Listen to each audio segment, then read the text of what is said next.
one thing that's very peculiar about humans is that we have a notion of grandparents. Most species have a concept of mother and father, right? Like, and father and child.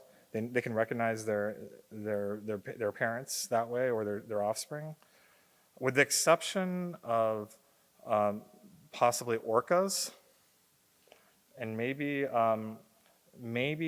elephants. There is a notion of grandmother there, but not a notion of grandfather. And that actually gives you a clue why. It's because they're maternal units that kind of persist over generations. But there isn't a concept of grandfather there. So the notion of grandfather and grandson, like here, this is my son and my father, who passed away this last January. That notion, and it's interesting, like, as my son gets older, he's going to want to know about his grandfather and where he came from. And he's going to have questions about my grandfather. And that ability to think recursively and think about where we are, to realize that where we came from is where our parents came from, is where they came from, and they came from something that seems to be very peculiar to humans. This notion of ancestry and origins, once again, just the question of origins itself is peculiar to us. I'm certain that there are no chimpanzees holding Veritas forums. If we brought a chimpanzee here, he wouldn't be a participant so much as an object of our inquiry. There's something different about how we can actually ask about where we came from, and how we're all wondering about that from our different points of view. We're thinking about our journeys of immigration to this country, the future lines we might leave, and the things that we do want to remember, and maybe even trying to suppress some things that we don't remember about how we got here. That is profoundly peculiar to us. Ajit Varki is a professor. I had the privilege of meeting with and talking with similar to this at UC San Diego. He's part of the CARTA project there on human evolution. And he would say the same thing. He would say that humans are very, very peculiar. Very, very, very, very peculiar. And he makes a comment on the human mind, which I think is really worth thinking about here. So if you look at culture and society and civilization, it really arises within the last 10,000 years. That's when we see art arising in the way we think about it now. That's where you see the languages of all the diversity we see. Written language appears. That's where technology arises, agriculture, all of these things, right? Math, physics, biology, all arise in the last 10,000 years.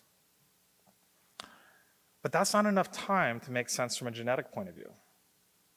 It's not like we created society and co-evolved with it to bring us here. Rather, that somehow we already had the capacity to enter into civilization before civilization even exists. Isn't that remarkable?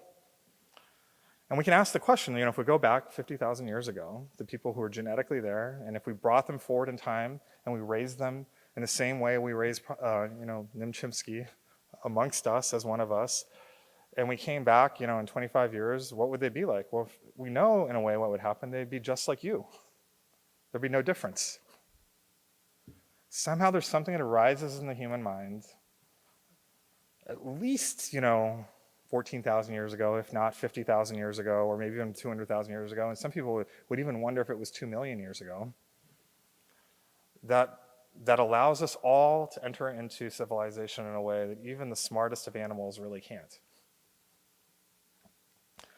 It's an interesting thought, isn't it? There's something very peculiar about who we are.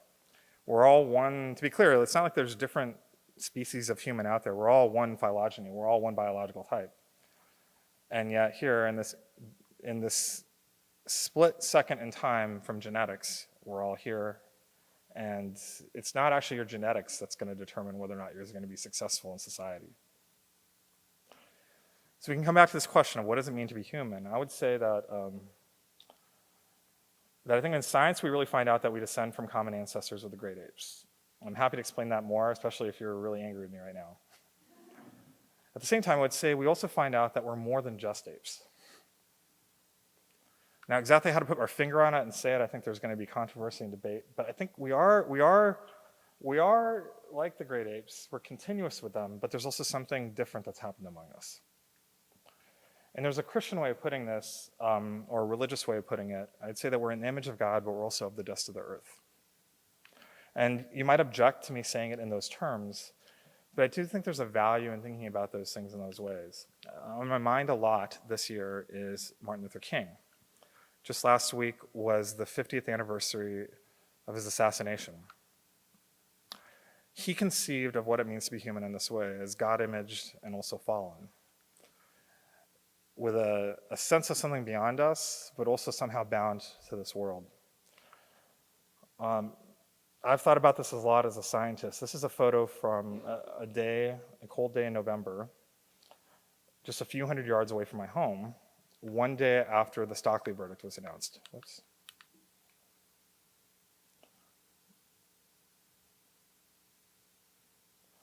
And Stockley verdict was another black man who was shot and killed, and a police officer that was exonerated, and there was a lot of people angry about it. And there was a lot of protests hundreds of yards away from my house. And as a scientist, I felt the need to go see what was happening in the world. I walked down the street, and this is what I saw. I saw police officers lined up like the military, and I saw peaceful protesters.